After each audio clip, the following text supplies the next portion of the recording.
Margarita Geertruida MacLeod, born on August 7, 1876, died on October 15, 1917, better known by the stage name Mata Hari, was a Dutch exotic dancer and courtesan who was convicted of being a spy for Germany during World War I.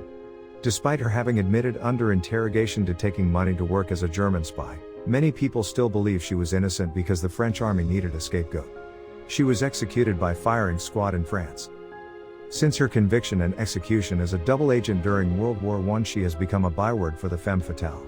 Productions like the 1931 film Mata Hari starring Greta Garbo perpetuated the story of the glamorous courtesan and exotic dancer whose dangerous double life as a spy was suddenly found out by the French, leading to her execution in 1917. However, the last few years has seen a revision of these events and of Mata Hari herself. The truth, it turns out, is more complex. She refused a blindfold and by some accounts even smiled at her executioners. Margarita Zell, aka Mata Hari, an exotic dancer and convicted spy, met her end at age 41 at the hands of a firing squad outside Paris 100 years ago on October 15, 1917. She's been portrayed as a femme fatale archetype and one of history's greatest spies, and her life has inspired films, musicals, a ballet and books, including Paulo Coelho's recent The Spy, a novel of Mata Hari.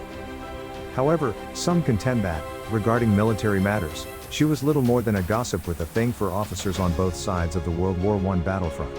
In the view of Russell Warren Howe, author of Mata Hari, the true story, the legend far surpasses the woman. Born in 1876 in the Netherlands, she was the daughter of a once prosperous hat merchant who went bankrupt. At age 18, she married an officer in the Dutch colonial army. Together they lived at his military post in Indonesia, then called the Dutch East Indies, where they had 2 children, one of whom died soon after birth, during their unhappy, mutually unfaithful, and at times physically abusive marriage. Upon heading back to Europe in 1902, the couple separated and ultimately divorced. Migrating to Paris, the divorcee reinvented herself as a striptease dancer who claimed to be of Far Eastern descent. She called herself Mata Hari, Eye of the Dawn in the Malay language. Starting in 1905, she captivated crowds in Europe's cultural capitals. Her career lasted about a decade until she lost ground to younger and more athletic imitators. But she still possessed abundant charm and was fluent in several languages, and was able to find success as a courtesan, seducing the wealthy and powerful from multiple nations, including high-ranking government officials. Because her home country remained neutral during World War I, she was allowed to cross borders with comparatively little hassle. However, her travels and lifestyle would attract attention. Before the war, her behavior might have met with mere moral disapproval. But during the war, it also elicited suspicion of espionage. Among her lovers was Major Arnold Kalla, a German military attaché. Whether he began to regard her as a nuisance or a liability, he sought to dispose of her. So, using a code that he knew the French had already cracked, he transmitted a message easily identifying her as a spy. Mata Hari was arrested in a luxury Paris hotel in February 1917, and her closed-door trial took place 5 months later.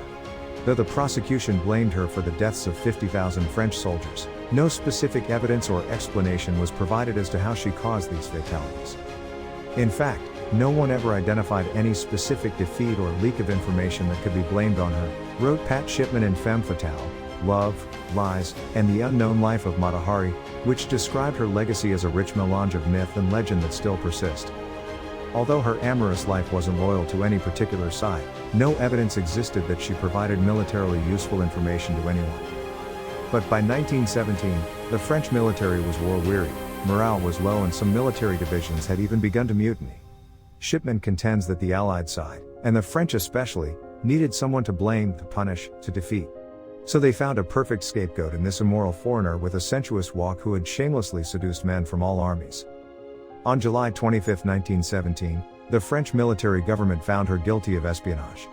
The Dutch government did not intervene to any significant degree on behalf of its citizen, who was executed after having spent months enduring malnourishment and incarceration in vermin-infested conditions.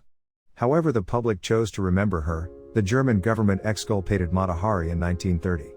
But the nation that executed her has shown more reluctance to revisit her story.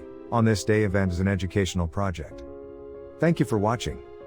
Don't forget to like and subscribe our channel.